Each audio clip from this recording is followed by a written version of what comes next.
Welcome to another video. You join us on the famous Somerset and Dorset Railway, where today's goal was to visit every viaduct and tunnel on the line. It soon became apparent that this wouldn't be achievable in just one day. So let's call this part 1. So, back to the video, where we still think there is a chance we can get this done.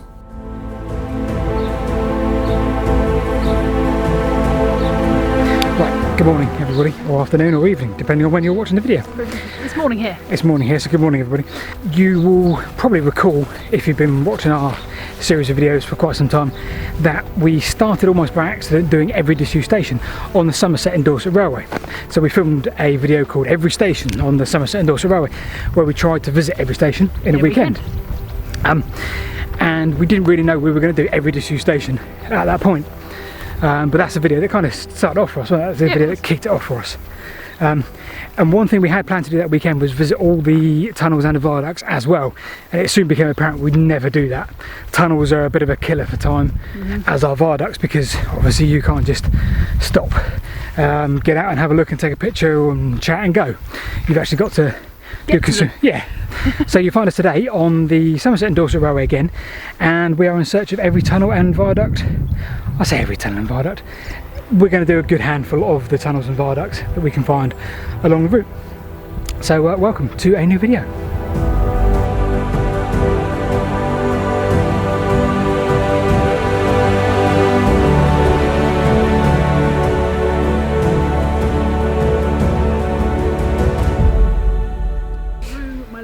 Oh my god. Right, so you join us at Charlton Viaduct. Extremely picturesque. Was obviously, the line was obviously single track for quite a while. I'm not going to give you the exact dates because you'll have to refer back to our original video, but obviously the line was single, doubled after a period of time, and you can see that from the video clips that we'll overlay at some point. We're now walking from Charlton Viaduct north, because we've got another 2 viaducts and tunnels, or at least 1 tunnel to do, where we can walk. So we're going to take advantage of probably about a 6-kilometre walk, right Rebecca? Yeah, something like that.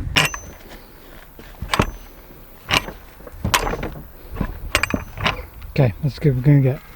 So apparently some of the arches have got a projection, so I assume what that means is they actually aren't like a dead straight line viaduct. It actually comes out like that, and my perceptions, my understanding is that's probably because it's on a curve, and therefore obviously physics dictate that the energy is going to be pushing on the outside of the curve, therefore a sloped construction would obviously prevent that from actually sort of pushing or tilting it that way. That's a complete basic level physics guess. So apologies if that's not right, but that's what we presume.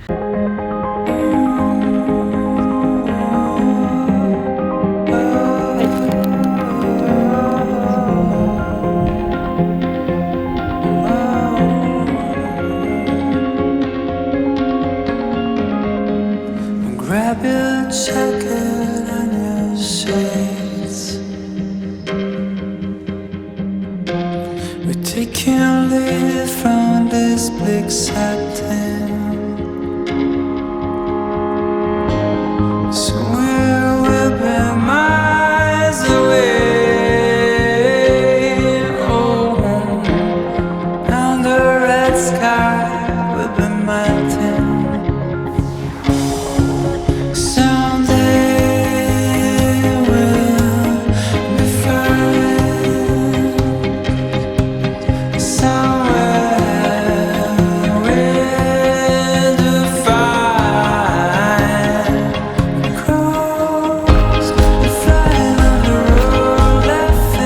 Up there, we've just come off of the track bed, which is up the hill there. It goes across the tree line over there.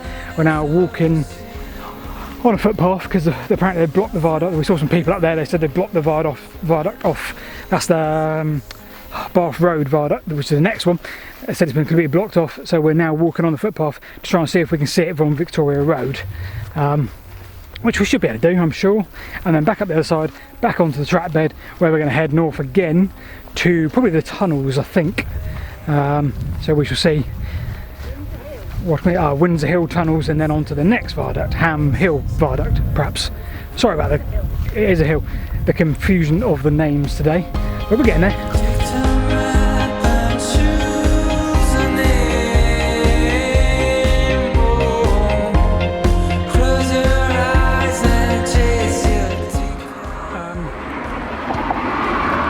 Road Viaduct,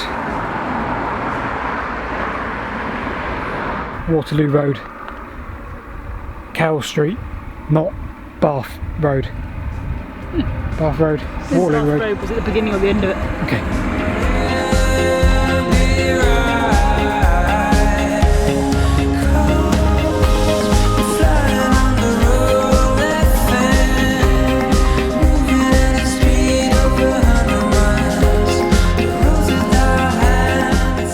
Bath Road Viaduct, completely fenced off.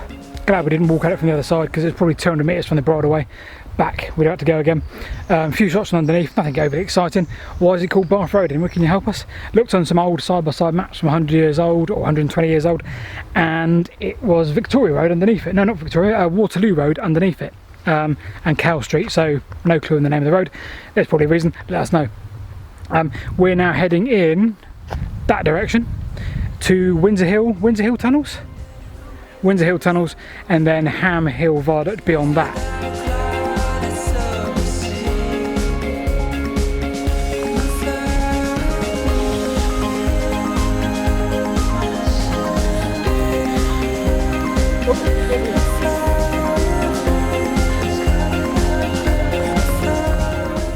Right, we're looking for Windsor Hill Tunnels. On the track bed, you can see by the embankment that side, embankment that side. Rebecca up there. Rebecca's on the bridleway. We're slightly off the bridleway because we're on the track bed. That way there is to the tunnels, and that is completely impassable due to brambles, thistles, you name it. So we're going to have to go back onto the bridleway and see if there's another way down. But of course, as we're going towards the tunnels, the embankment's getting bigger and bigger at the side. That's obviously doable. But yeah, so we're going to go back up to the bridleway and see if we can find another way down closer to the tunnels themselves.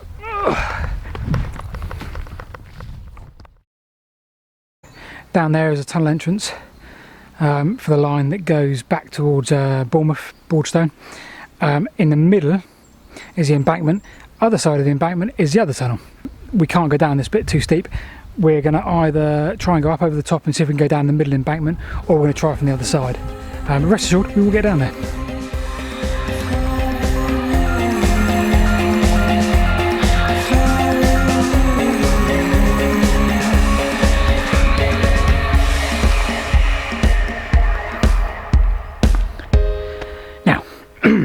Forgive my naivety, I can't remember where the Somerset and Dorset Railway headquarters were, so I can't tell you which is up, which is down.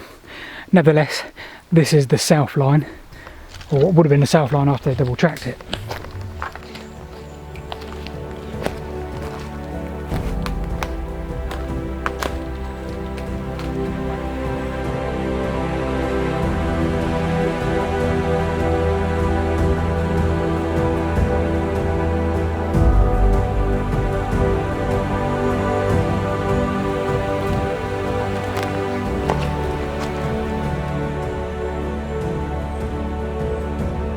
We're going to try going a bit further south now and trying to get up over this embankment to the other western tunnel to see if we can get in, because apparently that side is open.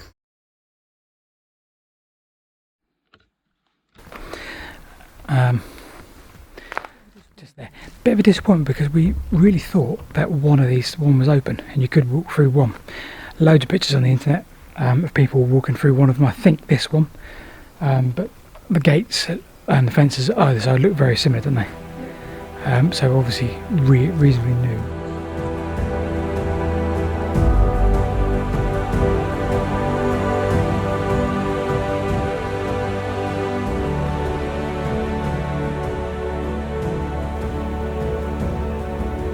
We had just one more viaduct to explore, and if we had a chance, also to see the other ends of the Windsor Hill tunnels.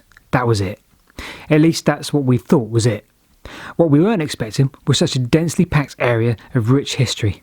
This next section of line had a lot more to offer than we'd first planned. Quarries, tramways, caves. Subsequently, there are shots from more than one day here because we decided to come back, so forgive the continuity.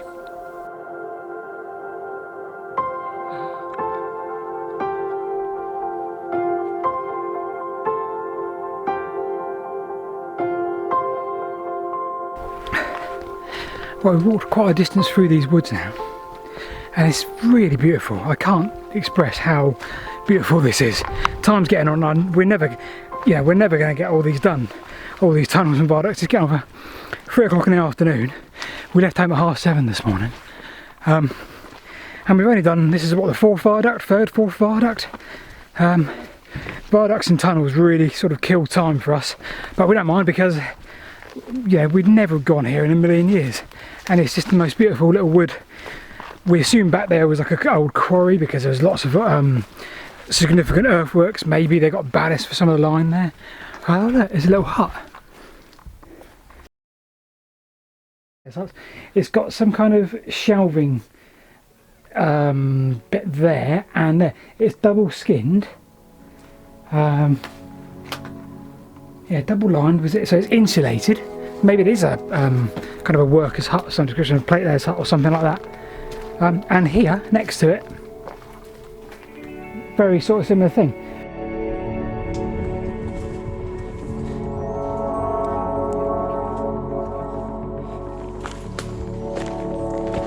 Oh wow!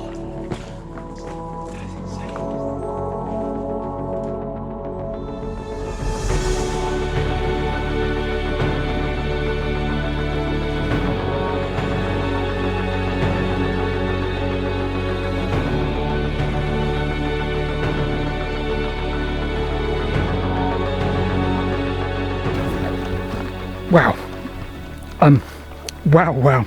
Interestingly, right now we're in not a culvert, but a chute where they've obviously directed the water away from the actual structure. Yeah.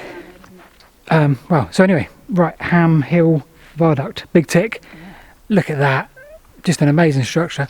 And again, as always, what we've been pointing out along this route is second part of the structure, first part of the structure. Single line, double lined. Wow, beautiful.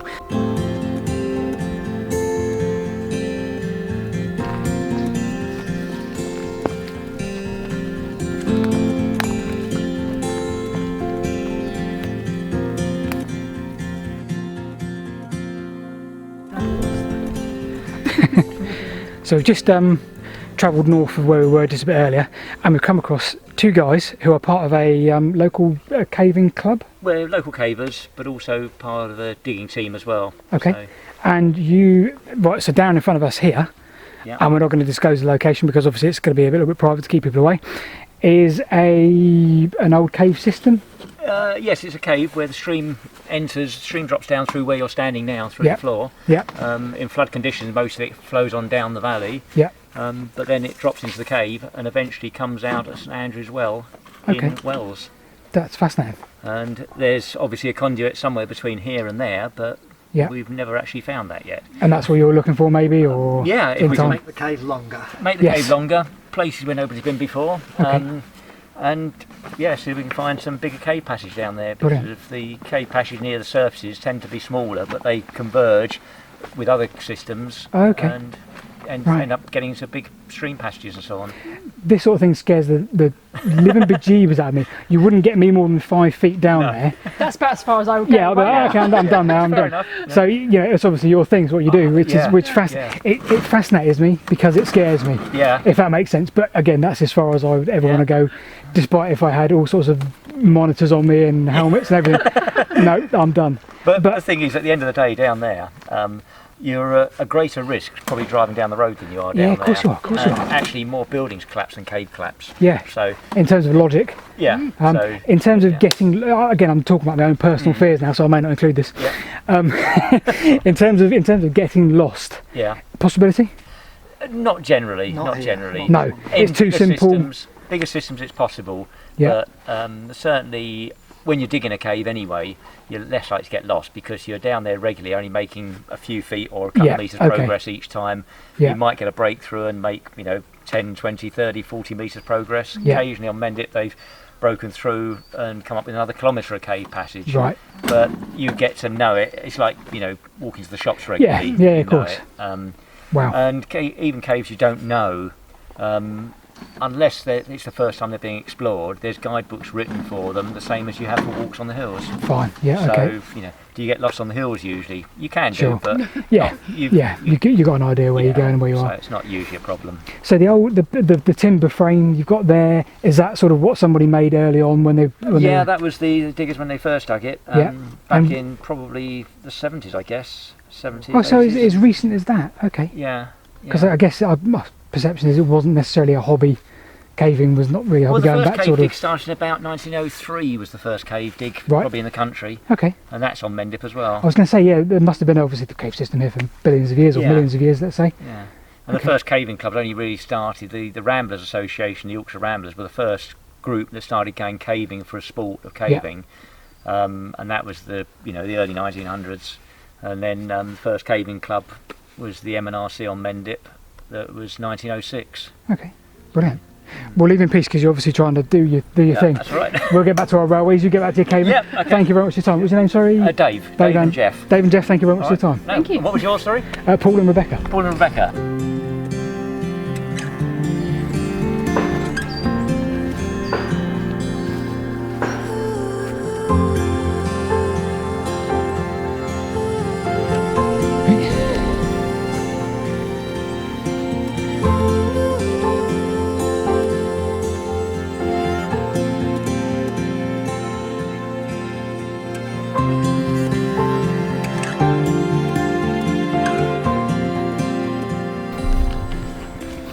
Right, we've worked a bit further on now.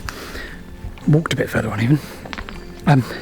So according to the OS map, we should be very close to an old building. Whether that building's still here or not, but it is on an OS map, so you think so. And we haven't yet seen the incline plane which we're looking for. However, there are, Rebecca, look. That looks like a building. That looks like a little building. It's not a big building, is it?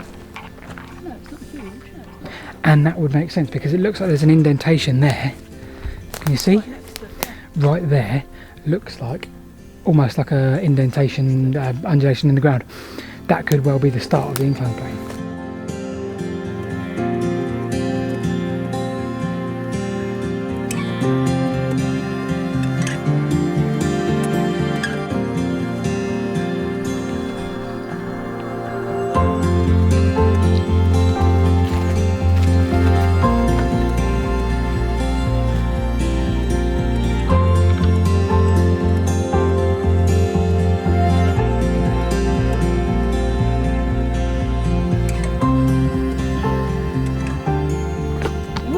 Almost. Right, I'm pretty sure, Rebecca, this, what we just walked down there, Yep. is 100% the old incline for the quarry for Hamwood. Oh, that's cool. Straight down there, and straight down there. This is your daredevil stunt. Oh wow. Feeling brave? Jump that.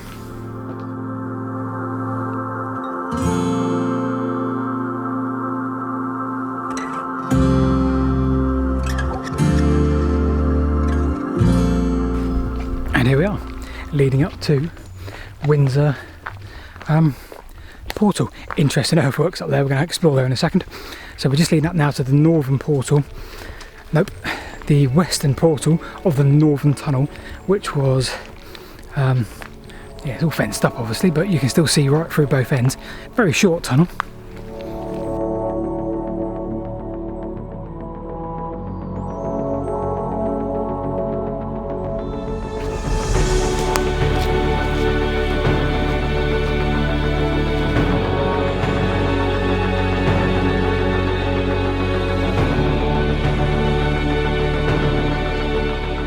Scrabble that. That's the southern tunnel. So, because I say southern, it kind of is because it's almost east-west, almost. That's the southern. We just saw a big fence up there, and it looks like that's the northern tunnel.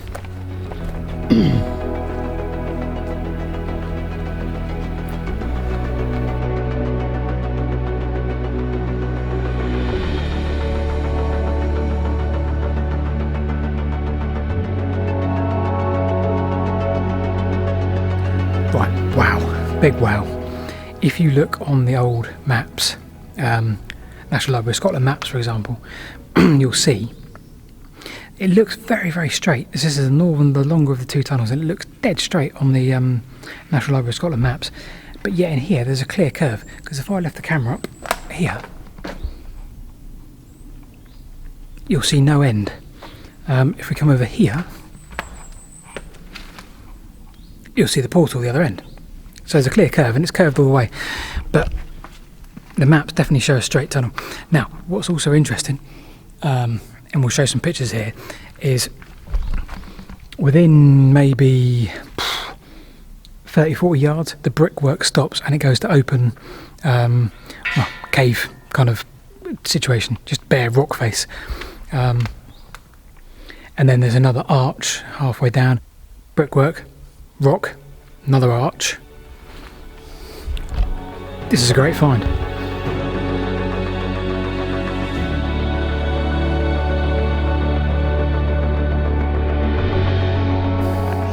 From the north of Windsor tunnels, from Hamwood quarries, from Windsor Hill quarries, from Hamwood viaduct. This is the end of our video today. Big thanks for watching, big thanks for your continued support, big thanks to our patrons. We have a Patreon, you can check the link below. And yeah, keep watching. If you're watching this video and you haven't subscribed yet, that's a big important thing, because we're getting more views than we are subscribers. Please do click subscribe. I'm going to say this side. Click subscribe. We'd love you for it. And we will see you next week, I'm sure.